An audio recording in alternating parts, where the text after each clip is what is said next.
Parte do ataque que era feito ao apóstolo Paulo por parte dos judaizantes era o fato de que Paulo era muito perseguido e rejeitado pelo próprio povo de Israel.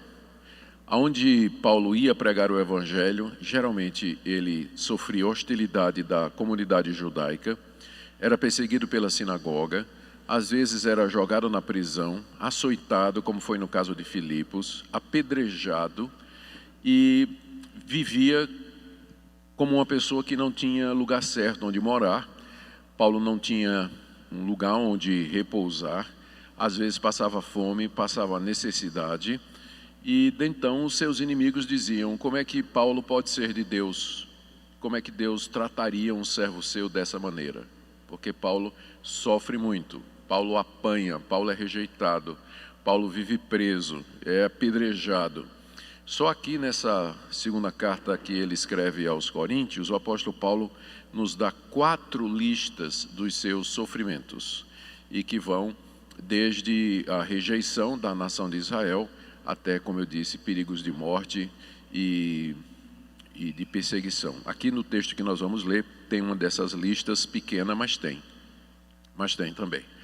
Então, uma das razões pelas quais o apóstolo Paulo escreveu essa segunda carta à igreja de Corinto é porque esses falsos mestres que o perseguiam tinham conseguido alguma influência sobre os crentes de Corinto e estavam minando a autoridade de Paulo com esse argumento, que os sofrimentos de Paulo eram uma prova de que ele não era de Deus. Porque como é que Deus iria fazer isso com um filho querido, né? Deus protegeria, abençoaria e encheria de prosperidade e assim por diante. Paulo era o oposto disso. Então, um dos objetivos da segunda carta aos Coríntios é explicar que os sofrimentos que ele passava pelo Evangelho, na verdade, haviam sido designados por Deus com um propósito, que era mostrar que toda a glória de fato pertencia a Deus e não ao instrumento humano, Isso se encaixa dentro daquilo que nós estamos estudando, que é a depressão espiritual, porque não poucas vezes, no serviço de Deus e no cumprimento da grande comissão e no desempenho do ministério que Deus nos deu, nós passamos por dificuldades, encontramos motivos para desânimo, nos sentimos desamparados e às vezes pensamos que isso tudo é um sinal de que Deus não está conosco. Mas a verdade é que sofrimentos dos mais diversos tipos, eles fazem parte da maneira pela qual Deus lida com os seus servos.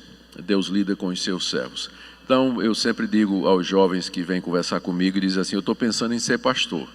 Eu digo: pai, você pode ser feliz sendo outra coisa, um médico, um advogado, porque às vezes a pessoa vê o lado glamouroso do pastorado e não percebe o tanto de hostilidade, perseguição, a dificuldade e que às vezes um servo de Deus encontra no desempenho da sua função.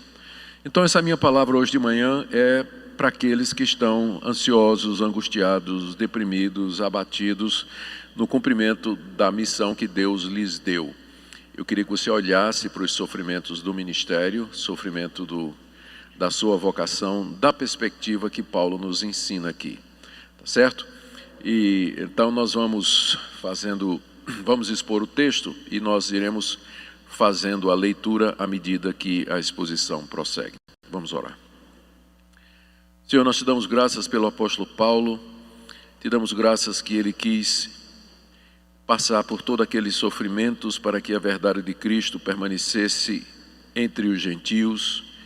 Nós oramos, ó Deus, que o Senhor nos ajude a entender a natureza do ministério cristão e que a nossa ansiedade, a nossa preocupação, o desânimo não tem razão de ser quando nós olhamos da perspectiva correta. Nós pedimos que o Senhor conforte o coração daqueles que aqui se encontram nessa manhã, em nome de Jesus. Amém. Muito embora, irmãos, o tipo de sofrimento que Paulo esteja falando aqui, ele é especificamente os sofrimentos por causa de Cristo. Entretanto, os princípios eles têm uma aplicação geral que eu espero o Espírito Santo traduza no seu coração. Tá certo? Vamos começar aqui no verso 7. o apóstolo Paulo dizendo a razão pela qual ele sofre tanto. Temos, porém, esse tesouro em vasos de barro, para que a excelência do poder seja de Deus e não de nós. O porém aí do verso 7 liga com o verso anterior. No verso anterior, ele fala a respeito do conhecimento da glória de Deus na face de Cristo. Esse é o tesouro que Paulo carrega no peito. Esse é o tesouro que Paulo tem para dar, o conhecimento de Deus na face de Cristo. Deus se revelou na pessoa de Jesus Cristo. Esse é o conhecimento final, último do Evangelho. Só que esse conhecimento Deus confiou a pessoas frágeis, como quem na antiguidade pegava um tesouro ou pegava joias e guardava em vasos de barro, exatamente para despistar os ladrões. O ladrão jamais imaginaria que dentro daquele vaso de barro cru estaria peças de prata, de ouro ou joias preciosas. Mas é exatamente assim que Deus resolveu agir no mundo. O seu tesouro mais precioso, que é o conhecimento de Deus na face de Cristo, está oculto no coração de pessoas que podem ser comparadas a um vaso de barro, para que a excelência do poder seja de Deus e não de nós. Para que, se as pessoas se convertem, se o ministério avança, se o reino de Deus seja espalhado, que fique claro, não é por causa do vaso de barro, mas por causa do tesouro que ele contém. Para que o tesouro apareça, Deus com frequência tem que quebrar o vaso. E é essa quebradeira que faz parte do ministério pastoral. Com frequência, Deus nos está quebrando para que o tesouro que está no nosso peito venha à luz, venha à tona, que é o conhecimento de Deus na face de Jesus. Está aqui a explicação número 1 que Paulo está dando. Ele usa essa analogia do tesouro no vaso de barro para explicar por que é que ele vive sendo quebrado, apanhando, preso, passando fome e necessidade. É Deus quebrando a sua natureza humana, a sua dependência humana, para que o poder de Deus se manifeste na vida do apóstolo Paulo. E é isso que Deus continua fazendo hoje.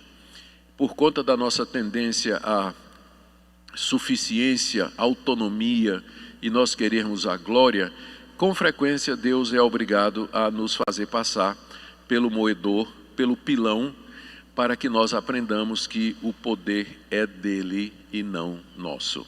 E ele explica aqui do verso 8 até o verso 9 como é que isso funciona. Em tudo somos atribulados, porém não angustiados, perplexos, porém não desanimados, perseguidos, porém não desamparados, abatidos, porém não destruídos. Na sua vida como apóstolo de Cristo Jesus, Paulo em tudo era atribulado, vou usar os termos dele aqui. Em tudo ele era atribulado, cheio de tribulações, de dificuldades, de problemas, na maioria das vezes inesperados, perplexos. Ele passava por perplexidade, ele não entendia certas coisas. É isso que uma pessoa perplexa significa, né? Admirada com alguma coisa que ela não consegue entender. Com frequência isso acontecia na vida de Paulo. No verso 9, perseguido, isso, né? Não precisa nem elaborar sobre esse tema. O livro de Atos nos dá uma descrição muito clara de quanto Paulo era perseguido. Abatido, a gente pode ter uma visão do apóstolo Paulo como alguém que estava sempre lá em cima, não é? Na verdade, ele passava boa parte do tempo abatido por conta de todos esses sofrimentos, dessas perseguições e todas essas tribulações. Mas Deus, que está no controle de todas as coisas, através da sua providência, controlava os eventos para que Paulo não fosse destruído por conta disso. Ele deixava que Paulo sofresse até o limite, como ele diz aqui: em tudo eu sou atribulado, porém não angustiado. Muita tribulação, mas eu não vivo no estado constante de angústia. Deus me preserva para que eu não fique desesperado. Aí continua: perplexo, porém não desanimado. Muita coisa eu não estou entendendo. Por que Deus está fazendo isso?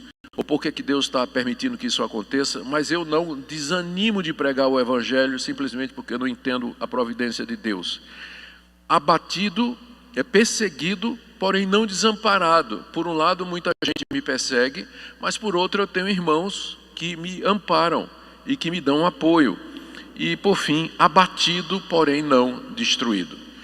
Deus, o Deus da providência, que está no controle da história, ele não permitia que Paulo fosse provado, testado e que sofresse além do que ele podia suportar. É isso que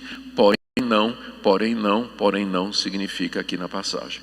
Essa é a razão dos sofrimentos de Paulo.